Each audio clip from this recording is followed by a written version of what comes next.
શ્રીમદ ભાગવતની અંદર સુખદેવ ગોસ્વામી ષષ્ઠ સ્કંદમાં એક કથા કહે છે. ચિત્રકેતુ નામનો એક રાજા હતો અને આ ચિત્રકેતુની અનેક રાણીઓ હતી. ચક્રવર્તી સમ્રાટ છે અને એને કોઈ સંતાન નહોતું. એક સમયે અંગીરા ઋષિ એમને ત્યાં આવ્યા અને અંગીરા ઋષિએ પૂછ્યું કે ભાઈ ચક્રવર્તી રાજા છો, આટલા મંત્રીઓ છે, રાજ્ય છે, ધન છે, શું તકલીફ શું છે, ઉદાસ કેમ છો? બોલે આ બધુંય છે પણ કોના કામનું? કેમ? પુત્ર નથી. જો આ સંસારમાં અભાવ જે છે ને એ માણસને સૌથી વધારે દુઃખી કરે. અભાવ શું છે? જે વસ્તુ નથી એના માટે વ્યક્તિ દુઃખી થયા કરે. તમારી પાસે 99 વસ્તુ હોય અને એક વસ્તુ ન હોય તો દુઃખ તો અંદર જ લાગે કે આ નથી, અને એ નથી એટલે ઓલી જે 99 છે ને એનું સુખ ન મળે. અને તમે જોજો ઘણીવાર ક્યાંક આપણે પરેશાન હોય ને ત્યારે ક્યાંક ક્યાંક આ જ વસ્તુ આપણા જીવનમાં કામ કરે છે. આપણી પાસે બધું હોય પણ જો કે ઓલા પાસે જે છે ને એ આપણી પાસે નથી, પછી એમાં દુઃખ. એટલે આપણી પાસે જે છે એનું સુખ કે આનંદ મળતો નથી. હવે આને પ્રોબ્લેમ એ હતો, આટલું મોટું રાજ્ય છે, એટલી સંપત્તિ છે, એટલી પત્નીઓ છે, એવા સારા મંત્રીઓ છે, આ બધું મળીને પણ એ રાજાને સુખ નથી આપતું. સુખ નહીં આપવાનું કારણ શું? બોલે પુત્ર નથી. હવે દીકરો નથી એના માટે દુઃખ છે. અંગીરા ઋષિએ કીધું કે રાજન, પુત્ર નથી એમાં આટલી મોટી ચિંતા શા માટે છે? આ તારી પાસે જે છે એનો આનંદ લે. બોલે આટલું મોટું રાજ્ય છે, કોની હાટું છે? કંઈક પુત્ર હોય તો દેવા થાય વારસામાં, ઈ જ નથી તો આ બધાનો શું મતલબ છે? અંગીરા ઋષિને થયું કે આટલો દુઃખી છે તો આને પુત્ર આપું. એણે કીધું પુત્ર તને પ્રાપ્ત થશે. રાજા ચિત્રકેતુ નાચવા માંડ્યો, આનંદમાં આવી ગયો, પુત્ર મળશે. અંગીરા ઋષિએ કીધું સુખ પણ આપશે અને દુઃખ પણ આપશે. પણ વિચાર કર્યો કે દુઃખ આપી આપીને તો કેટલું આપશે? આ જે છે એ વાપરી જાય તો બોલે ખૂટે એમ જ નથી, ભલે ને વાપરતો ભલે બગડેલો દીકરો તો કેવા થાય જે હોય. સુખ એ વાતનું આવી ગયું કે પુત્ર થશે. પણ અંગીરાજીની વાત માની નહીં. સુખ તો આપશે પણ અરે દુઃખ પણ આપવાનો છે. પુત્ર કામેષ્ટિ યજ્ઞ કરાયો અને યજ્ઞમાં એક ચરુ પ્રગટ થયો. ચરુ એટલે ખીર.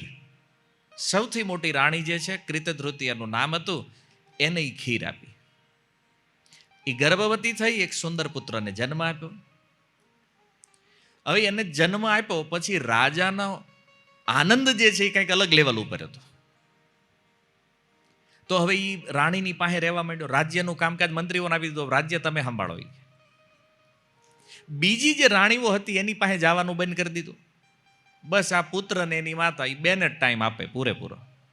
એમાં જે બીજી રાણીઓ હતી એના મનમાં ઈર્ષા થઈ. એ કે આની કરતા દીકરો નહોતો ત્યારે સારું હતું. તમે જો એક વ્યક્તિ માટે જે પુત્ર છે એમાં સુખ છે અને બીજી એક વ્યક્તિ જે છે એ પુત્ર છે એમાં એને દુઃખ છે. જો સંસારની કોઈ ઘટના જે છે ને એ સુખ કે દુઃખની નિર્માતા નથી. યાદ રાખો, સુખ અથવા દુઃખ હોવું એ આપણા મન ઉપર નિર્ધારિત છે. એક જ ઘટના એક વ્યક્તિને સુખ આપે છે, બીજાને દુઃખ આપે છે. માની લ્યો ભારત જે છે એ પાકિસ્તાન ઉપર બોમ્બ નાખે તો ભારતવાળા ખુશ, પાકિસ્તાનવાળા દુઃખી.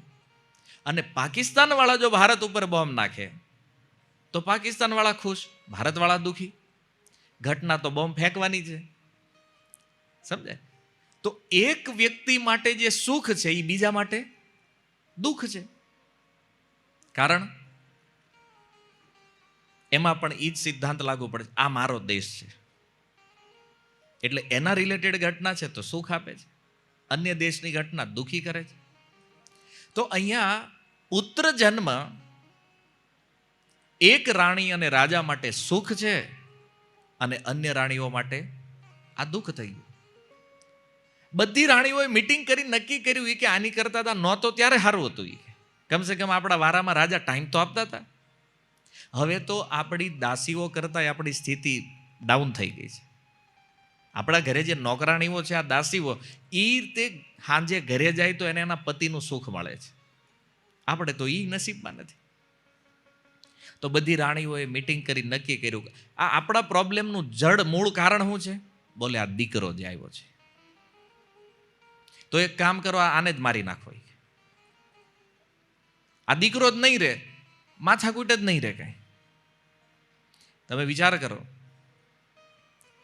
આટલી સ્ત્રીઓ ભેગી થઈ અને પ્લાન બનાવી રહી છે પુત્રને મારવાનો. કોઈને કાનો કાન ખબર ન પડી અને કોઈને જાણકારી નહોતી. એમ દૂધમાં ઝેર નાખીને બાળકને પીવડાવી દીધું. ઝેર આપી દીધું, બાળકનું મૃત્યુ થઈ ગયું. 6 મહિનાનો બાળક ઘોડિયામાં સૂતો, મૃત્યુ. એક દાસીએ જોયું કે આ બાળકનું મૃત્યુ થઈ ગયું છે. એણે બૂમ પાડી તો એની માતા આવી. એણે જોયું આંખો ઉચ્ચ પર ચડી ગઈ છે, શરીર આખું રંગ બદલી ગયો છે વિષના કારણે, મૃત્યુ. એણે પણ એક અદ્ભુત વિલાપ શરૂ કર્યો છે. રાણીનો વિલાપ સાંભળી અને રાજા, મંત્રીઓ બધા ન્યા આવ્યા. અને પછી તો આ બધાનો ભેગો થઈને એવો વિલાપ થયો, એવો શોક થયો છે, તમે કલ્પના કરી શકો. પુત્ર નહોતો અને પુત્ર થયો અને આજ પાછો એ છોડીને ગયો છે. ઘટના ઉપર વિચાર કરો. પુત્ર જ્યારે નહોતો કોઈ સમસ્યા નહોતી, પુત્ર આવ્યો, પ્રોબ્લેમ ઊભો થયો, અને આજ પાછો નથી, આજે દુઃખ થઈ રહ્યું, શોક થઈ રહ્યું છે. 6 મહિના પહેલા આ પુત્રને કોઈ ઓળખતું નહોતું. 6 મહિના પહેલા એ નહોતો, પણ 6 મહિનામાં સંબંધ એવો બન્યો, એવો વિલાપ થયો છે આ રાજા અને રાણીનો. અરે જેણે ઝેર આપ્યું હતું એ બધી આવી, અને એણે આવીને ખોટું ખોટું રોવાનું ચાલુ કર્યું ભેગું કે આપણી પોલ ન ખુલી જાય આમાંના ઘર. એણે રોવાનું ચાલુ કર્યું. પછી આખા નગરજનોએ રડવાનું શરૂ કર્યું. અને એનો વિલાપ સાંભળી પુનઃ અંગિરા મુનિ અહીંયા આવવા માટે નીકળ્યા છે. પણ એને થયું આ વખતે નારદજીને હારે લેતો જાવ. અંગિરા ઋષિ અને નારદ મુનિ બે આ ચિત્રકેતુ મહારાજને ત્યાં આવ્યા. આવીને કીધું રાજન શોક શા માટે કરે છે? રાજાએ ઉપર જોઈ પણ આંખમાં એટલા આંસુ હતા, ખબર ન પડી કોણ આવ્યું છે. એ ખબર નથી. જેણે દીકરો આપ્યો છે એ નારદજીને થયું આને કંઈક સમજાવો, થોડી સાંત્વના આપીએ. નારદ મુનિએ સમજાવ્યું, રાજન આ સંસારમાં કોઈ જીવાત્માઓ એક પરિવારમાં ભેગા થાય છે તો એ પાણીના પરબ જેવું છે. કોઈએ પાણીનું પરબ બનાવ્યું હોય, જે વટે માર્ગો નીકળે અને ત્યાં ભેગા થાય, થોડી વાર માટે એકબીજાને ચર્ચાઓ થાય, વાતચીત થાય, સંબંધ બને, અને પછી પાછા પોતપોતાના રસ્તે નીકળી જાય. એમાં માની લો કોઈ વ્યક્તિ એમ કે નહીં હવે આપણી મિત્રતા થઈ ગઈ ને તમે આઈના રોકાઈ જાવ, તો કોઈ રોકાય નહીં? રોકાય. એવી રીતે આ સંસારમાં પ્રકૃતિ અમુક જીવાત્માઓને એક પરિવારમાં ભેગા કરે છે. જ્યારે એનો જન્મ થાય છે ત્યારે જ એની ડેટ નક્કી થઈ ગઈ છે આને ક્યારે નીકળવાનું છે અહીંથી. સેમ એવી રીતે જ્યારે પણ કોઈ જીવ આ સંસારમાં જન્મ લે છે, આપણે એની બર્થ ડેટ જાણીએ છીએ, પણ એને જવાની, એને ઉતરવાની ડેટ આપણને ખબર નથી. આપણને ખબર નથી એનો મતલબ એવો નથી કે એની ડેટ નથી. કોઈ મૃત્યુ અચાનક નથી થતું. આ સંસારમાં આવ્યા છે ને ત્યારે જ નક્કી થઈ ગયું છે કે આને અહીંથી ક્યારે નીકળવાનું છે. આપણા બધાની ટિકિટમાં જ્યાં ઉતરવાનું છે એ સ્ટેશન લખેલું છે. કોઈને 20 વર્ષે ઉતરી જવાનું છે, કોઈને 40 વર્ષે, કોઈને 50, કોઈને 100, વધી વધીને કોઈ 105, 110. આનાથી વધારે આયુષ્યવાળા લોકો આ સંસારમાં આપણે જોયા નથી. અને ઉતરવું જ પડે. એમ જે પરિવારની અંદર જે સદસ્યો આવ્યા છે એ બધાની એક એક ટિકિટ છે. કોને કયા સ્ટેશન ક્યારે ઉતરવાનું, સ્ટેશન એટલે ઉંમર, કઈ ઉંમરમાં એને એ પરિવાર છોડી નીકળવાનું છે એ પહેલેથી લખાયેલું છે, નક્કી છે. તમે જબરજસ્તી કરો કે નહીં આ 100 વર્ષ જીવવો જ જોઈએ, નહીં જીવે. જો એને 70 વર્ષે નીકળવાનું છે તો એ 70 નીકળી જશે. જેની ટિકિટમાં જે સ્ટેશન છે એને ન્યા જ ઉતરવું રહ્યું. અને આ જ પ્રકૃતિનો પ્રવાહ છે. જેમ નદીમાં વહેણમાં ક્યારેક રેતીના કણો ભેગા થાય અને વળી પાછી બીજી લહેર આવે ત્યારે એ કણ પાછા જુદા થઈ જાય, એમાં સંસારમાં કાળના પ્રવાહમાં આ જીવાત્માઓ એક પરિવારમાં ભેગા થાય અને વળી પાછો ઈ જ કાળ આને પાછા જુદા કરે છે.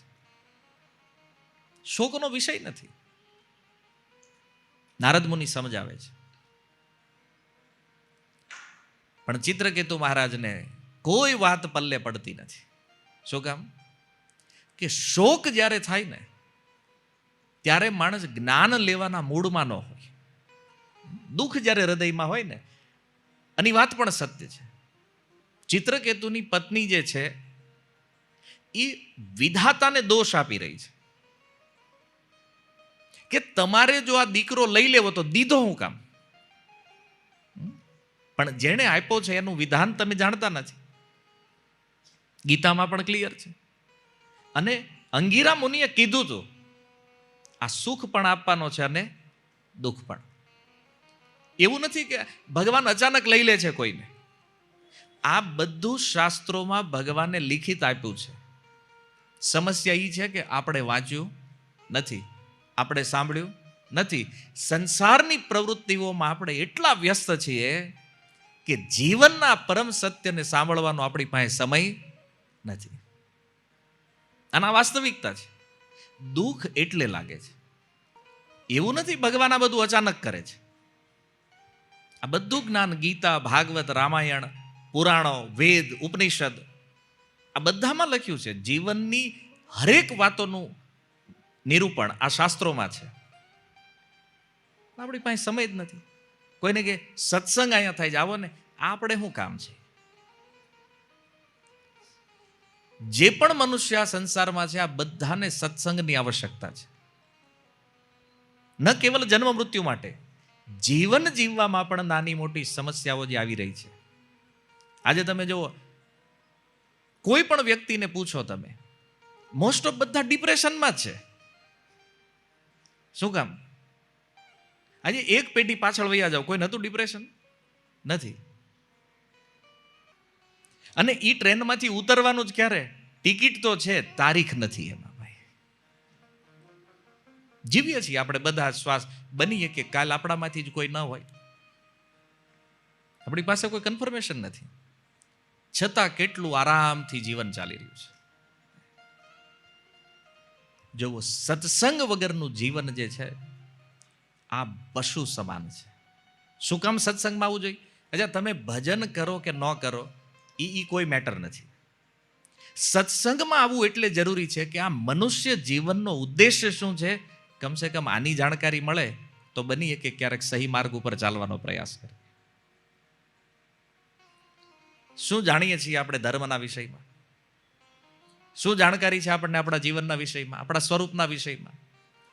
સામાન્યથી સામાન્ય પ્રશ્નોનું પણ જ્ઞાન નથી. અને આવું જ્યારે અજ્ઞાન હોય ને ત્યારે શું કરીએ? બ્લેમ કોઈક બીજા ઉપર કરીએ છીએ. આકૃતિ હતી બ્રહ્માજી વિધાતા ઉપર બ્લેમ કરે છે કે પુત્ર જો નહોતો જ રાખવાનો તો દીધો હું કામ?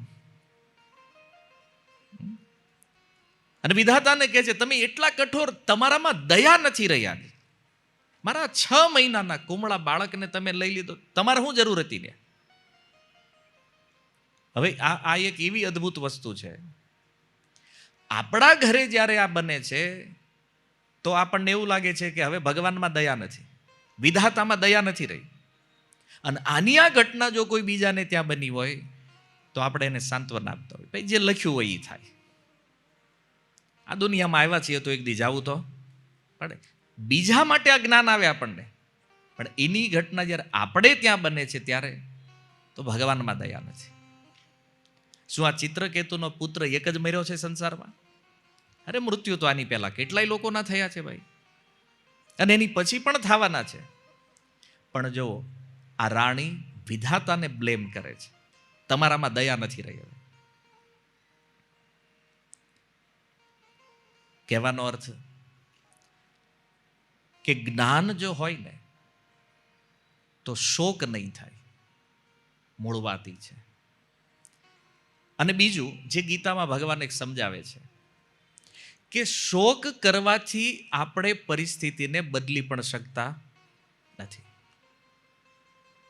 તમે કદાચ ગમે એટલું રડો, જે ગયા છે એ ક્યારેય પાછા આવવાના નથી. આ હકીકત છે. આપણા શોક કરવાથી, રડવાથી કોઈ ઘટનામાં કોઈ પરિવર્તન થવાનું નથી. આપણે એવું કદાચ મનમાં વિચારતા હોય કે આપણી હારે આવું કેમ, એટલે કીધું છે મૃત્યુ સનાતન સત્ય છે. આ શોક કરવાની વાત નથી, અને શોકથી કંઈ થવાનું પણ નથી. નારદજીએ જ્યારે આ પ્રવચન દ્વારા સમજાવ્યું રાજા ચિત્રકેતુને, એક અક્ષર પલ્લે પડ્યો નહીં કાંઈ, કારણ કે શોક જ એટલો હતો, જ્ઞાન અંદર ઉતર્યું જ નહીં. નારદજીએ કીધું આ સમજાવવાથી નથી માનતો, આને ડેમો બતાવવો પડશે. શું કર્યું? હાથમાં જળ લીધું, એ જે બાળક ઘોડિયામાં હૂતો છે એની ઉપર મંત્રથી જળ છાંટ્યું, એ 6 મહિનાનો બાળક ઘોડિયામાં બેઠો થઈ ગયો. અને નારદજીને કહે છે, હે મુનિવર બતાવો કેમ બોલાવ્યો છે પાછો મને. નારદજીએ કીધું, બેટા આ જો આ તારો બાપ ચિત્રકેતુ, આ તારી માતા, આ તારા સ્વજનો, આ બધા કેટલા દુઃખી છે, કેટલા શોક કરે છે.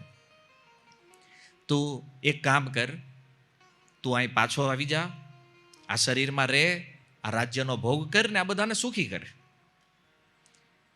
હવે આશ્ચર્યની વાત એ છે કે નારદ મુનિની કૃપાથી 6 વર્ષનો બાળક એણે બોલવાનું શરૂ કર્યું. કહે છે, હે નારદજી, કોને? આ ચિત્રકેતુ મારો બાપ છે. આગળના 10 જન્મમાં હું એનો બાપ હતો ને એ મારો દીકરો હતો. કયા બાપની વાત કરો તમે? હમણાં આ શરીર છોડીને ગયો, મારો ફરીથી એક જગ્યાએ જન્મ થયો છે, ન્યાય એક બાપ છે. અને આ ચિત્રકેતુના પુત્ર બનતા પહેલા પણ મારા અનેક બાપ હતા. બતાવો નારદજી, કયા બાપની સેવા કરવાની છે? બધાનો શોક દૂર, બધાના આંસુ સુકાઈ ગયા. કેમ? એક બાળક બોલી રહ્યો છે, ઘોડિયામાં બેઠો બેઠો પ્રવચન કરે છે. તો જોયું, બધા ધ્યાનથી માંડ્યા સાંભળવા. ચિત્રકેતુ કહેલા, તારી હાટું રોઈ રોઈને મરી ગયો ઈ ક્યાં, અને તું કહે કયો બાપ? બોલે, હા ચિત્રકેતુ સાંભળે, આના પહેલાના જીવનમાં હું તારો બાપ હતો અને તું મારો દીકરો હતો. તો સેવા મારે તારી કરવાની છે કે તારે મારી કરવાની છે? અને વાસ્તવિકતા એ છે કે આપણે એક પરિવારને લઈ અને જ્યારે આટલું એટેચમેન્ટ રાખીએ છીએ તો વિચારો, આની પૂર્વના જીવનમાં પણ એક માતા પિતા હતા, એની પહેલાના જીવનમાં પણ એક માતા પિતા હતા, એના પહેલા પણ એક માતા પિતા હતા. અને હજી જો આ જન્મ મૃત્યુનો પ્રવાહ ચાલ્યો તો આગળ પણ નવા માતા પિતા મળશે. કોની સેવા કરવાની છે? કોણ પિતા છે? કેટલા સ્વજનો છોડ્યા છે આપણે, કેટલા સ્વજનો નવા. આમ જોવો ને તો આખી દુનિયા એકબીજાની હગી જ છે બધી. કારણ કે કોઈને કોઈ ક્યારેક ને ક્યારેક કોઈના પુત્ર બન્યા છે, કોઈના પતિ બન્યા છે, કોઈની પત્ની બન્યા છે. આ હરેક જીવાત્માઓનો એકબીજાને સંબંધ છે. શું કામ? કારણ કે બધા જ જીવ ભગવાનના અંશ છે. મમે વંશ જીવ લોકે જીવભૂત સનાતન. અને બાળકનું આવું અદ્ભુત પ્રવચન સાંભળ્યું. નારદજી, મારે અહીંયા રહેવાની કોઈ ઈચ્છા નથી, મારે કોઈની સેવા કરવાની પણ ઈચ્છા નથી. આગળ મારા કર્મ અનુસાર જ્યાં મારે જવાનું છે ત્યાં મને જવા દો. અને આટલું કહી અને બાળક શાંત. એક નાનું એવું શોર્ટ પ્રવચન એણે કર્યું, પણ એવી સારરૂપ વાત હતી ચિત્રકેતુનો શોક દૂર થઈ ગયો. એને સમજાઈ ગયું કે જેને હું કહું છું આ મારો છે એ વાસ્તવમાં મારો નથી, આ કોનો છે? ભગવાનનો છે.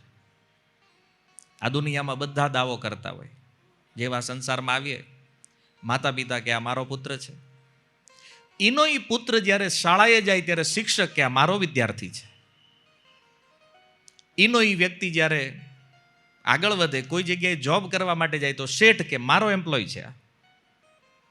દવાખાનામાં જાય તો ડોક્ટર કે મારો દર્દી છે.